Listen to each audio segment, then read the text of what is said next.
G'day everybody and welcome back to the channel, and welcome to episode 1 of a brand new, hopefully long-standing series here on my channel. This is episode 1 of Fujifilm in the Field, a series where we'll be taking some of Fujifilm's gear into the field, shooting with it, discussing it, and letting you know who does it actually suit, so you can be more informed when you make a decision about buying a Fujifilm camera.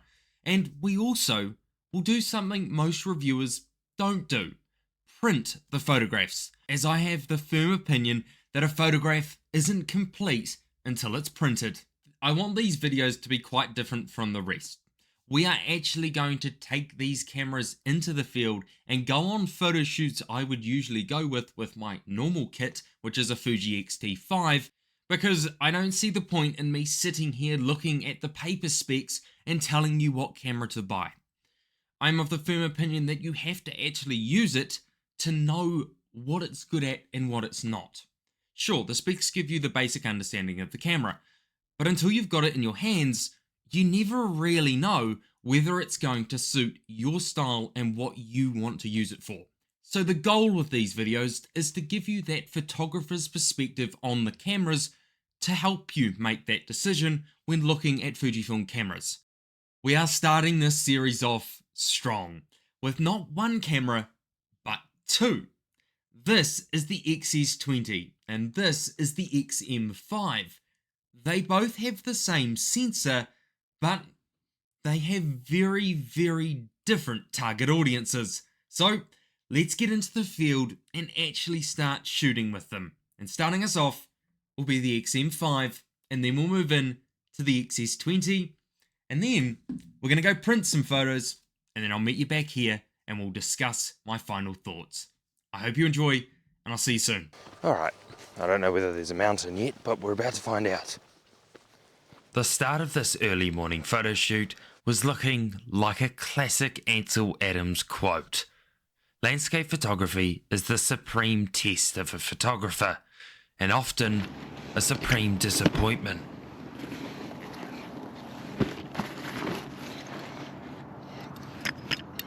When we first got up there was no mountain in sight.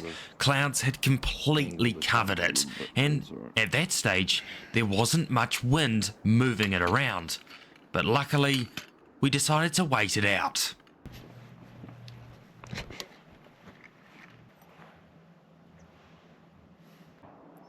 Just need it to lift a bit. Do you think we might get with this next bit, hopefully? In hindsight, I was right, but I ended up actually using a photograph from this part of the photo shoot with the clouds covering the top of the mountain. It gave the image a lot more structure than without, so I actually preferred it in the end. For our next location with the X-M5, I roped my brother into riding around for a little bit to get some more sports type photographs, and we did get one shot. We also went searching for some birds, but they weren't playing ball. But the photo I got, I'm pretty happy with, and so was he. He did make it very clear towards the end though that I probably should look at getting monetized because his hourly rates are slightly high. You're $500 an hour? Ah, And somehow it got worse. $100 an hour for the bike, right, yeah. Jokes aside, we're now going to move back to some landscape work, as funnily enough, landscapes don't ask for $600 an hour.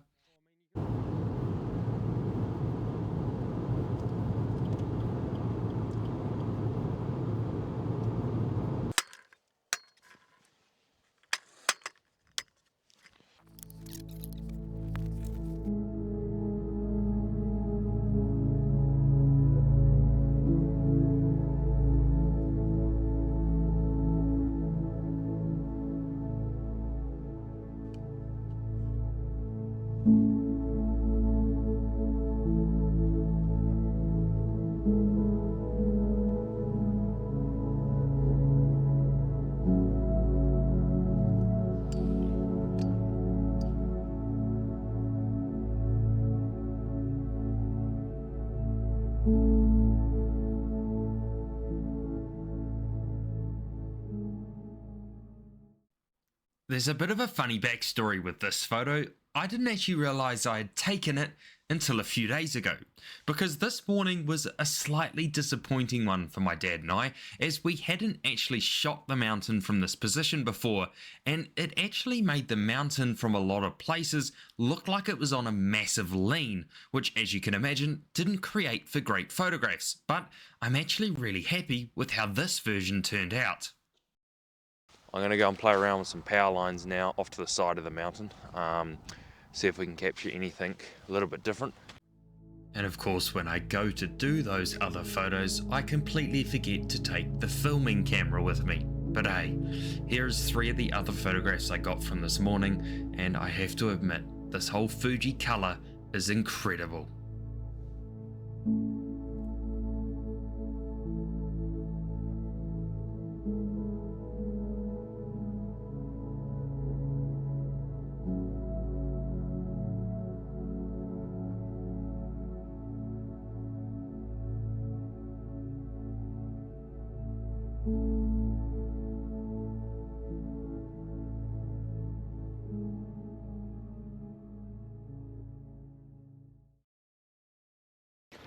Alrighty, and now we are jumping into the X-S20, and I have to admit, these next 2 photo shoots were a lot of fun.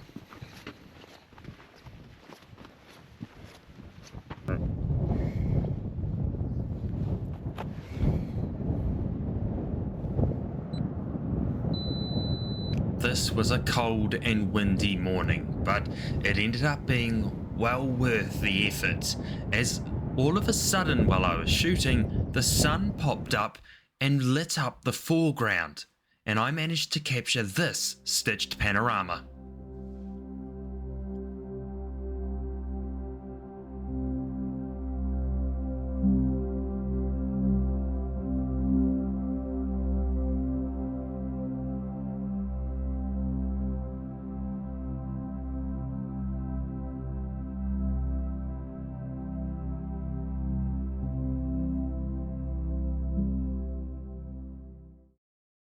This next photo shoot with the X-S20 has to be one of the coolest photo shoots I've been on in a very long time. I'm not going to talk much, just enjoy the view.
And now we're going to dive into some printing to see how the photos hold up when printed.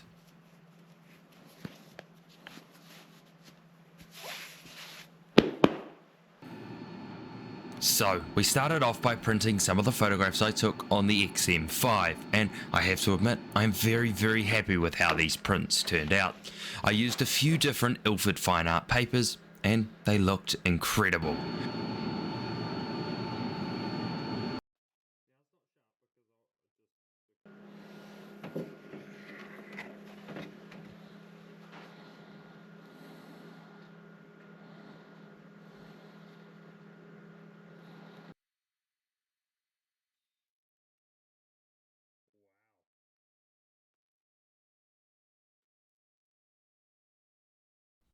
Alright, so here are the A4 prints I did for the photographs taken on the X-M5, and I have to say, I'm very happy with how these turned out.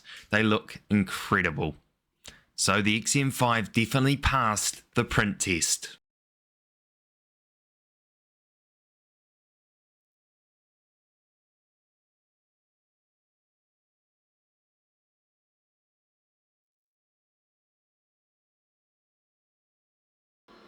As we move into printing one of the photographs off the X-S20, this is where I decided to go big or go home, because I could.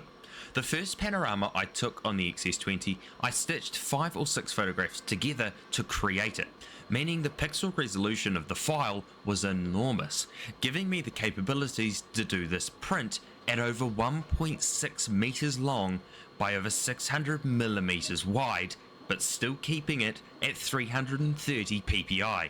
Basically meaning it's retaining all of its detail at such a large size. Just wait till you see the end result.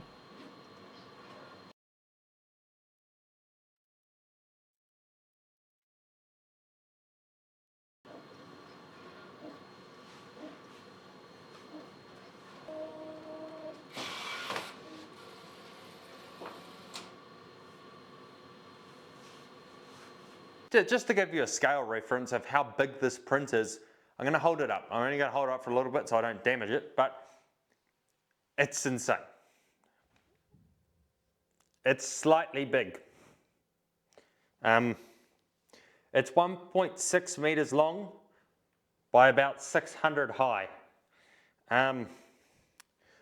It's enormous.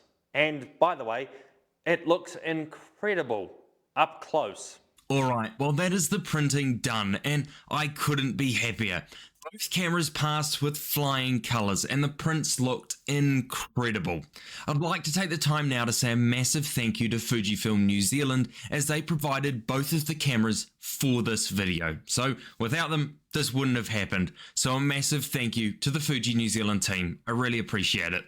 But anyway, let's get in to my final thoughts on these cameras. And I'd also like to preference here that I have absolutely nothing negative to say about either of these cameras. They both have their unique quirks, which makes them unique, which is exactly what you want here, because they both have the same sensor. So it's all about user experience with the two cameras and who they are targeted at, which I can tell you are two very, very different styles of photographers and also content creators. Let's start with the X-M5, and this thing is tiny, 355 grams tiny, and it's the first thing I noticed when I pulled it out when I got it, because it honestly shocked me how tiny it really is. Now, one of the downsides of it being so tiny is that it doesn't have a great grip due to the fact of me having slightly larger hands. Now, this is not a fault on the camera, it's just, as I said, due to the fact I've got slightly bigger hands. But it is something to note that if you do have bigger hands, it may be worth getting an aftermarket grip. But that's also where the X-S20 will come in a minute. The X-M5 to me is a perfect pocket-sized travel camera to take with you anywhere. And it is packed full of not just photography capabilities, but also video capabilities. It's got incredible capabilities for content creation. So if you're a photographer who also likes to do a bit of content creation, this camera would be a perfect suit for you. The other thing I noticed, which is on both of these cameras, is the fact that you can flip the screen back on itself, meaning that the screen is protected, which I honestly love. Having it being able to flip right back on itself just protects it that little extra bit, which is just something to note, and I honestly kind of found it really cool. Now on to the X-S20, and I have to say, this is my favourite in the comparison between the two, for a few reasons, but mainly because it has a viewfinder, and I am biased of the fact that as a photographer, I prefer a camera with a viewfinder, as when it's up to your eye, you're actually in the photo, instead of sort of looking at it from a distance. But that's personal preference at the end of the day, but that's just my main thing with this camera as to the reason I prefer it over the X-M5. And when I first picked it up, the one thing you notice when you pick up this camera is how enormous the grip is. It's like a big chunk out of the camera, and it's just so nice to hold. You just have so much stability from it. It just, yeah, it's awesome. Now, there are two technical differences between these two cameras. One being the obvious, a viewfinder, and the second being IBIS, or in-body image stabilization, which is always nice as a counter to camera shake and shooting at low shutter speeds. So who would I recommend the X-S20 to? Well, this is the perfect student and beginner photographer's camera. It's in that price range where it doesn't sit at the top of the food chain, it sits very much in the middle, giving you those slightly higher end features like IBIS, etc., but also giving you smaller, lighter weight camera. It also has a ginormous grip, as I've mentioned, which I just can't get over because it's so nice to hold. Other thing being, of course, same flippy screen with a slightly higher resolution than the X-M5, which is always great to have a high resolution screen, but of course it's also great to be able to just flip it and save yourself from breaking a screen. So as we come to the end of this video, there's also another thing to note of a key difference between the two cameras: the battery life. The X-M5 has the older Fuji battery, where the X-S20 has the newer battery. The X-S20 is capable of shooting around 750 shots on a single charge, where this is basically half, sitting at around 320 shots on a single charge. So it's quite important to note. You may have noticed I didn't exactly go too far into detail of the actual technical specs of the cameras with all the different settings. That's not necessarily the point of these videos. It's to give you an idea of how they work in the field from a photographer's point of view. Now, of course, if you have questions about the technical specs of these cameras, feel free to chuck a comment below. I'm always happy to help you out with any questions you guys have. That brings us to the end of this video. Thank you so much for watching our first episode of Fujifilm in the Field. I had a blast shooting with these cameras, and I'm looking forward to the next episode. So feel free to subscribe, like this video, and also go and follow me on Instagram and TikTok for more regular posts. I'll see you soon. Thank you so much again for watching.